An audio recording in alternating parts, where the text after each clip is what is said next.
నీ మృత్యువును నువ్వే చూడాలనుకుంటున్నావా? అసలు ఎవర్రా నువ్వు?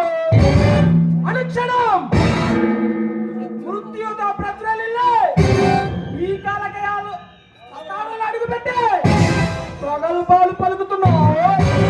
ఎవరిని చూడాలని నీ గుండె పగతో రగిలిపోతుందో, ఎవరిని చూస్తే నీ గుండె శరణు కాగే ఈ ప్రాణాలు అనంత వాయులో కలిసిపోతాయో ముందుకు వచ్చిన సర్దార్ గబ్బర్ సింగ్ రా.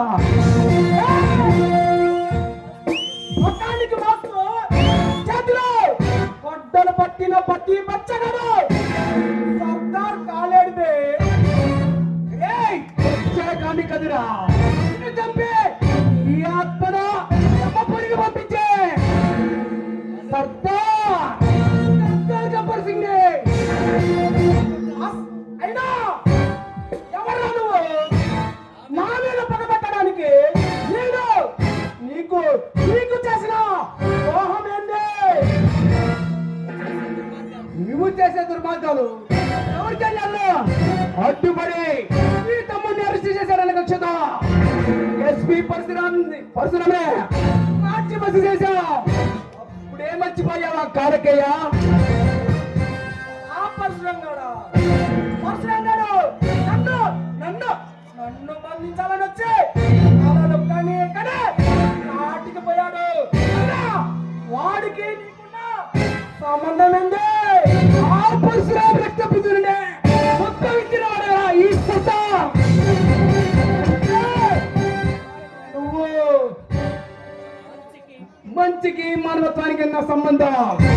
మంచి మనిషి అందం చేశారు కదా, అందం చేయడానికి కల్కి అవుతారు వచ్చిన సర్దార్ గబ్బర్ సింగ్. సర్దార్ పులిని చూసి అక్కల వాత పెట్టుకున్నంత మాత్రం ఈ పొప్పిలి సింహ ఎందరో మహాది వీరాది వీరులను నా చేతులు అర్థం చేసి వల్ల కాటికి పంపే తక్కువగా మిగిలిపోయారు. ఇక ఈ గతి కూడా అంతే.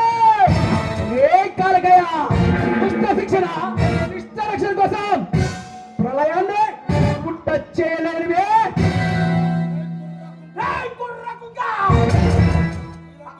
నీలాంటి ప్రళయాలు సైతం పట్ట పెట్టగల ప్రళయాన్ని ఈ కాలకయ్య నేను కొనసాగ చేస్తే పల్లాటి కారం పుల్ల తెలుతుంది. రే కాలకయ్య నీకు తమ్ముంటే అడుగు ముందుకు వేయరా. ప్రతాపంగా చూసుకుందా. అడుగు వేసిన అడుగు ముందుకు వేసిన నిన్ను బ్రతకనివ్వరా. అంత తమ్ముడి గుడ్డే నారా.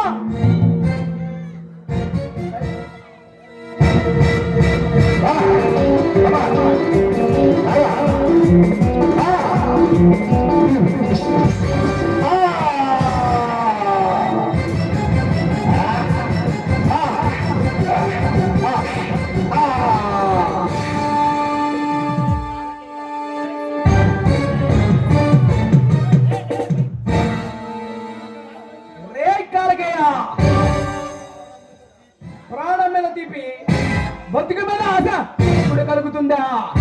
నిన్ను అప్పుడే చంపునా. నీ కళ ముందే నీ తమ్ముడు చంపి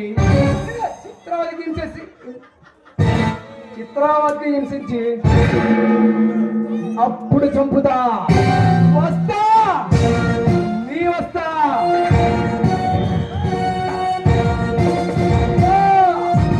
సర్దార్ గబ్బర్ సింగ్